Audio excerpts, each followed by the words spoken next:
Welcome, and today we are talking about the Anbernic RG 40XXV, and yes, it is another little handheld from Anbernic because they make another one of these every 2 to 3 months, it seems like. This one, though, has a 4-inch IPS screen and is just a bit bigger than the rest of the lineup. So let's dive into this device and see what's the big difference other than it being bluish purple. So if you're new to this handheld experience here, today we are looking at a handheld emulator. This thing is a Linux-based system that is running all the way up to the PSP for power. We're going to be doing this video in a different style this week because I'm short on time and I think a quicker video will get the idea across quicklier. So if you're new here, this is a handheld emulator. The power for this device goes all the way up to the PlayStation Portable, and there's a bunch of various buttons and dials and different screen sizes that we're going to talk about here in a second. It's a very good device that I think is worth the money that it's being proposed for. And if you'd like to pick up that device, down in the description below, we have an affiliate link that gives me a little bit of kickback for doing these videos. So let's dive in and look at the hardware. This is the Anbernic RG 40XXV. It is a 3200 milliamp hour battery, a 4-inch IPS panel, a D-pad on the front that is squishy and not clicky, and very direct, A, B, X, Y buttons on the front that are squishy and not clicky. Start and select buttons right on the front as well that are squishy and not clicky. A menu button in the front that calls up the overlay and OS features, which is squishy and not clicky. And down at the bottom we have one rogue joystick, which is clicky and not squishy, in addition to having a light bar around the bottom, which I think is a nice touch. We also have a speaker grill on the front in the DMG Game Boy style. On the right hand side we have an SD card slot meant for just ROMs, power and reset buttons that are clicky and not squishy, and on the left hand side we have something very similar. An SD card slot for OS and ROMs, and a volume rocker that has 2 buttons that are clicky and not squishy. On the bottom of the device we have a USB-C input, in addition to a headphone jack. On the top of the device we have a mini HDMI port, not a micro, along with 2 LED indicator lights. And finally on the back we have R1, R2, L2, and L1. These are also very clicky and not squishy. Now overall for this device I think it's a very nice put together device, and if you're looking for an emulator in the Game Boy style fashion,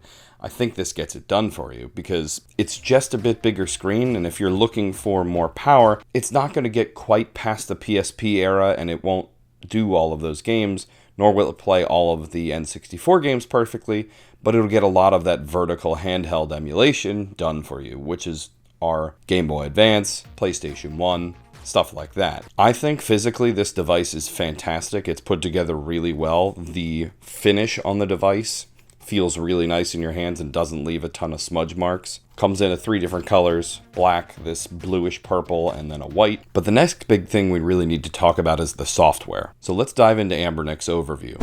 And right here we have a Linux-based device. Anbernic's made their front end that works really well with this. It sets up everything in a big menu, and then you're able to pick from Game Rooms and RA Games, which is Anbernic's style of gaming, and then RetroArch, where you can go and pick each one of your different emulators. The power level of this device goes all the way up from your 8 and 16-bit consoles all the way up to the PSP, where not all of the games will play, but you can get a lot of different PSP games to run here.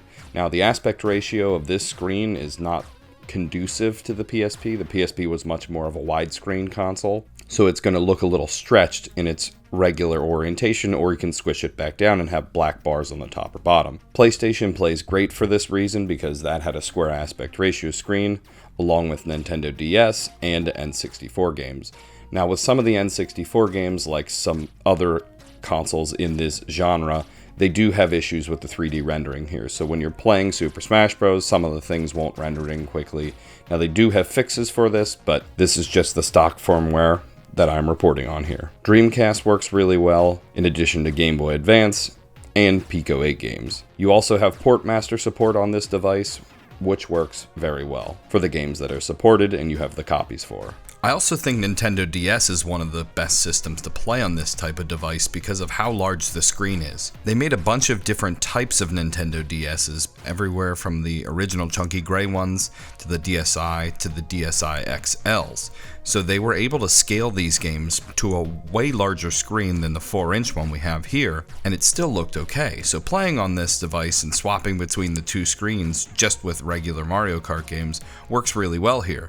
In addition, they also took the pen input and put it as the joystick here with the click. and it works really well, because most of the games you don't need to use that stick for anyway. And for stuff like Pokemon or Mario Kart or any of the Mario games, you don't really need the stick or pen inputs. So for me, this would be a great Nintendo DS device. And if you haven't, remember to subscribe, because at the end of September, we're giving away an RGB 20SX from Powkitty. And to be considered to win, all you have to do is subscribe. I think this device, software-wise, fits in right around the same genre of devices that Anbernic, Miyu, and Powkitty have been putting out. This compares well to the V10, which is very much more widescreen oriented than this square 4-inch aspect ratio. And I'll be coming out with a vertical handheld lineup video in October, which I think you should stick around and watch that video, because this one does fit into there, but I made that one before I had this one, so I'll link this one in that box in case anyone needs it. But what's the verdict on the 40XXV? Well, I think Anbernic did a really good job of putting this larger device together, so if you're looking for a vertical handheld but you don't want a small one,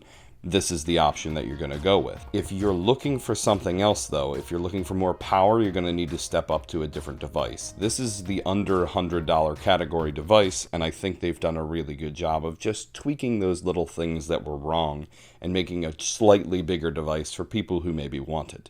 So for me, I think it's a good device. It's nice to have the joystick, but not totally needed. It is nice though. So I think if you're just trying to play some 8 and 16-bit Pokemon games on the bus, you might be better off with like a Miyu Mini or something smaller. But if you're looking to have this play in your house every once in a while, just want to get some nostalgic throwbacks, this does a great job, and I think it's worth the money. This was a quick one for me this week, so that's all I've got. Davey out.